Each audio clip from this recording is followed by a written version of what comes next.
lamang. Pag nasilayan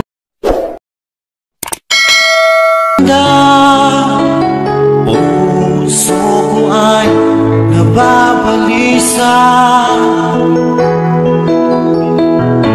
Kapag ika'y katabi, ako'y di mapakali. Walang ibang iniisip, di ka lagi. Sinubukan ko ikalimutan, ngunit hanggang ngayon di ko makakayanan. Pagkat ikaw ang laman ng puso ko't isipan, sa araw at gabi ikaw ang dahilan. At di ako makatulong sa kakaisip sa'yo.